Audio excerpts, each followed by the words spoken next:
നമ്മുടെ കുടുംബങ്ങൾക്കിടയിലും കൂട്ടുകാർക്കിടയിലും ഭാര്യ ഭർത്താക്കന്മാർക്കിടയിലും സഹോദരന്മാർക്കിടയിലുമൊക്കെ തർക്കങ്ങൾ കൂടുതലായി കണ്ടുവരുന്ന ഒരു സാഹചര്യത്തിലാണ് നാം ഇന്നുള്ളത്. ഒന്നു പറഞ്ഞ് രണ്ടാമത്തേതിന് തർക്കം ആരംഭിക്കുന്നു. തർക്കിച്ച് അവസാനം അത് വലിയ വിഷമങ്ങളിൽ ചെന്നെത്തി നിൽക്കുന്നു. ചില സമയങ്ങളിൽ ഭാര്യയും ഭർത്താവും നല്ല സന്തോഷമുള്ള സംസാരങ്ങളിൽ ആരംഭിച്ച് അടിപിടിയിൽ ചെന്നെത്തി നിൽക്കുന്ന ഒരു സാഹചര്യവും നാം കൂടുതലായി കേൾക്കാറുണ്ട്, കാണാറുണ്ട്. ഒരവസരത്തിൽ നബിതങ്ങൾ പഠിപ്പിക്കുകയാണ്, അന സഈമുൻ ബിബൈത്തിൻ ഫി റബദിൽ ജന്നത്ത്. ചില ആളുകൾക്ക് സ്വർഗത്തിൽ സ്വന്തമായി ഒരു ഭവനം നൽകാമെന്ന് ഞാൻ ഉറപ്പു നൽകുന്നു.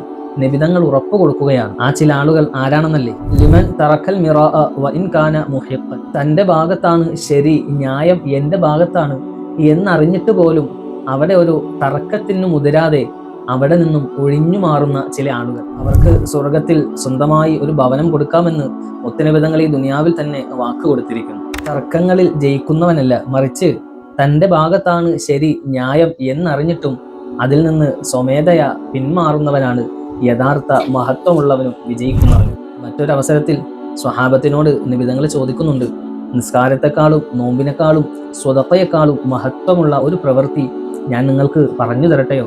നബിതങ്ങൾ പറഞ്ഞു കൊടുത്തത്, ആളുകൾക്കിടയിൽ ഒരു തർക്കത്തിനും ഒരു ശണ്ടയ്ക്കും ഒന്നും നിൽക്കാതെ അവിടെ സമാധാനം കൈവരിക്കുന്നവന് ഈ പറയപ്പെടുന്നതിനേക്കാൾ വലിയ മഹത്വമുണ്ട് എന്ന് മുത്തനബിതങ്ങൾ പറഞ്ഞു കൊടുക്കുകയാണ്. നമ്മുടെ ദൈനംദിന ജീവിതത്തിൽ പലപ്പോഴും കൂട്ടുകാരോടും ഭാര്യയോടും മക്കളോടും സഹോദരങ്ങളോടുമൊക്കെ കുടുംബക്കാരോടുമൊക്കെ തർക്കിക്കേണ്ട സാഹചര്യങ്ങൾ വരുമ്പോൾ സ്വർഗത്തിൽ ഒരു ഭവനം എനിക്ക് ഹബീബായ തങ്ങൾ നൽകാമെന്ന് ഒരു വാഗ്ദാനം ചെയ്തതിനെ നമ്മുടെ കൽബിലേക്ക് കൂടി വരണം. അവിടെ ക്ഷമിക്കാൻ നമുക്ക് സാധിക്കണം. അതാണ് പരിശുദ്ധ ദീനുൽ ഇസ്ലാമിന്റെ ഭംഗി എന്ന് പറയുന്നത്.